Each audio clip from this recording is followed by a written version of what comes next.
Em nosso estudo de hoje está no Evangelho de Marcos, capítulo 8, versículo 36.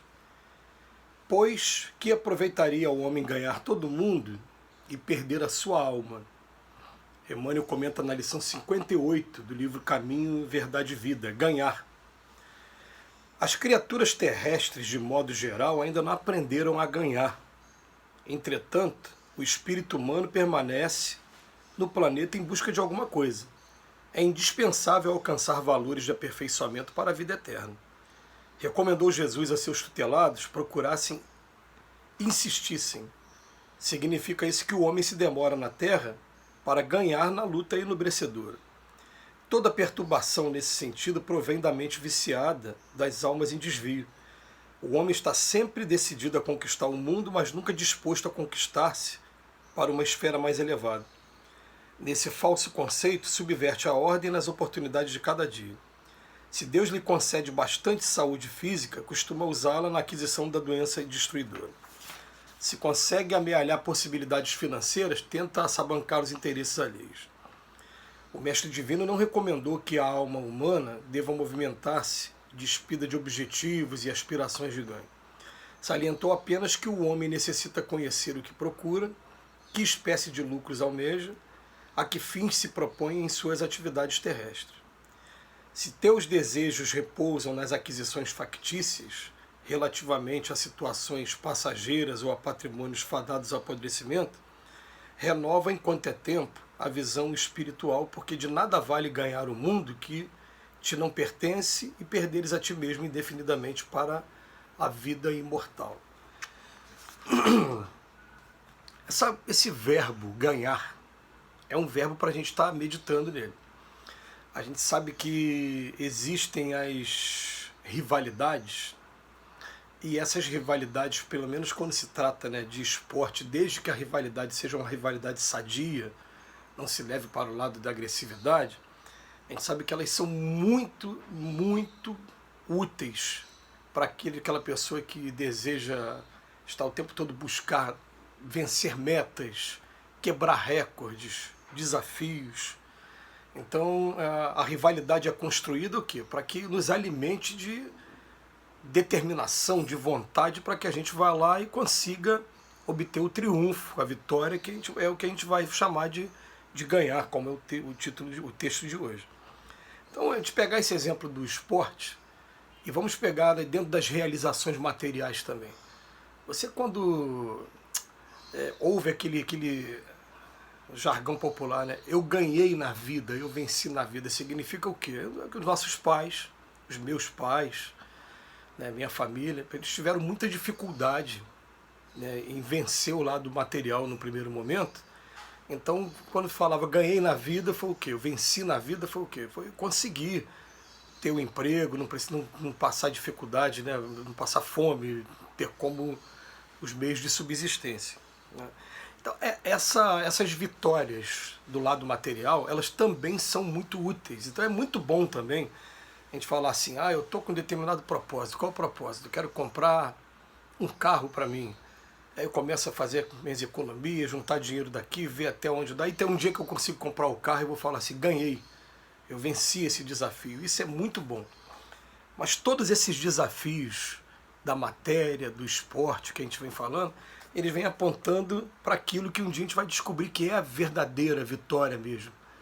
É a vitória sobre as nossas imperfeições, é a vitória espiritual. Essa vitória espiritual, essa é a melhor de todas. Eu me lembro de uma vez também, já dentro desse negócio das vitórias, uma das vitórias mais marcantes, pelo menos na minha vida, foi quando eu consegui me firmar profissionalmente. Então eu me lembro assim, quando o dia que eu peguei o resultado de um concurso público e vi o meu nome lá na aprovação, a alegria foi tanta que eu caminhei um equivalente hoje, e sem exagero nenhum, uns 8 quilômetros mais ou menos comemorando, que eu tinha que andar, eu tinha que caminhar, que era muita energia que estava ali. Era uma alegria, a alegria de ter uma vitória. Agora, vocês conseguem imaginar o que é a alegria da gente vencer a nós mesmos naquilo que a gente identifica na gente que é contrário ao Evangelho? Como é que é o trabalho agora? O trabalho é autoconhecimento, para eu saber quem eu sou, para eu poder me autoconhecer, né, eu tenho que ter o Evangelho como base de comparação, então eu começo a olhar para o Evangelho de Jesus e falar onde eu estou desafinado. O que está faltando em mim para eu ficar aqui dentro da lei do Pai? Ah, está faltando eu ser uma pessoa mais pacificadora, mais calma, aprender a perdoar, aprender a amar os meus inimigos, aprender a ser menos preguiçoso, a dar a César o que é de César. Você começa a identificar dentro do Evangelho aquilo que falta em você, e aí você começa a fazer alguns trabalhos, algumas terapias, que elas vão aos poucos. Algumas pessoas usam até o termo libertação, e não deixa de ter razão não, porque muitos de nós estamos presos ainda às coisas da matéria. Então eu quero me libertar, e dentro dessa liberdade, lá na frente, eu vou poder usar esse verbo aqui, ganhar. Eu ganhei, eu venci. O que significa eu vencer? Eu vencer é quando eu chego ao ponto de ir, isso aqui que era tentação para mim, daqui para frente não é mais tentação.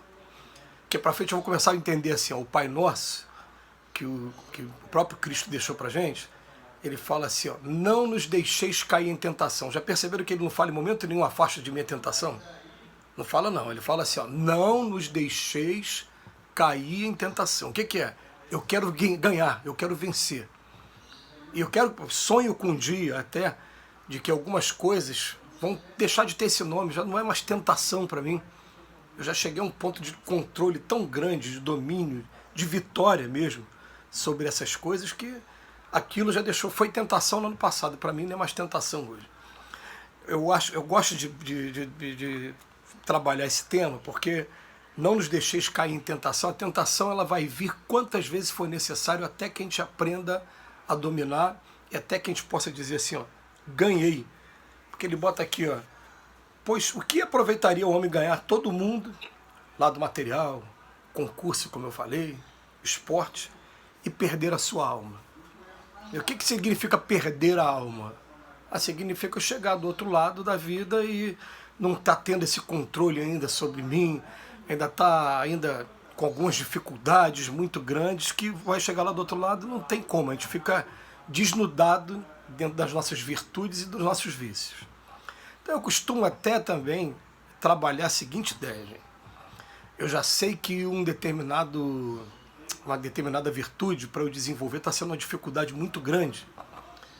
Eu posso até dar uma parada estratégica. Eu estou olhando ali para frente, o problema está ali na minha frente. Se eu for enfrentar esse problema agora, esse problema vai me esmagar. Então eu dou uma parada estratégica, eu estudo, eu começo a ver, e daqui a pouco eu vou enfrentar o problema. Porque se eu não enfrentar o problema, o que vai acontecer? Eu vou chegar do outro lado da vida ainda não tendo adquirido essa vitória aqui, ó, esse ganhar. E como eu não adquiri, é todo um trabalho para se fazer ainda. Então, às vezes, a gente até recomenda aqui, ó, mais vale que você tenha consciência disso e comece a trabalhar esse projeto de vitória, do que você ficar na preguiça ou no medo de enfrentar os desafios da sua vida.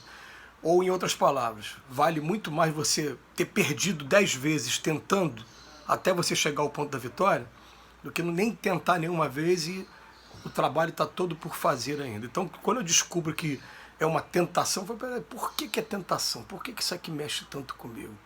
Qual é a razão? Peraí, mas o que eu posso ver espiritualmente? Em que isso aqui está me ensinando? O que eu tenho que aprender? E aí sim, vamos começar a trabalhar com isso? Tá, né? Erra, a gente tem que se permitir errar também. Porque a gente, nenhuma experiência nesse mundo que a gente vive se joga fora. Nenhuma. Todas elas são aproveitadas. Aquilo que a gente acha que foi o pior, como eu já ouvi várias vezes, né? Quando você chega no fundo do poço, você bate e fala assim, a partir de agora eu nunca mais quero chegar nesse fundo do poço. E aí era a vitória que você precisava dali para frente. Você, por ter conhecido essas nuances todas, você nunca mais vai voltar. Então, nenhuma experiência se joga fora, nada se joga fora. Por isso que o Pai permite que a gente erre e que a gente sofra as consequências dos nossos erros, para daqui a pouco a gente aprender e não errar mais daqui para frente. Então essa vitória aí, que ele fala assim, né, para que adianta eu ganhar o mundo, mas perder a minha alma? Eu vou começar a me preocupar a partir de agora com a minha alma, não deixar que os vícios me dominem, porque as paixões, como diz no Livro dos Espíritos, elas são igual um corcel, um cavalo. Se eu domar, tem utilidade, mas se eu perder o controle, elas me jogam fora. E aí eu entro na morte, inclusive espiritual, perder tempo no plano espiritual em sofrimento. Jesus nos abençoe hoje e sempre.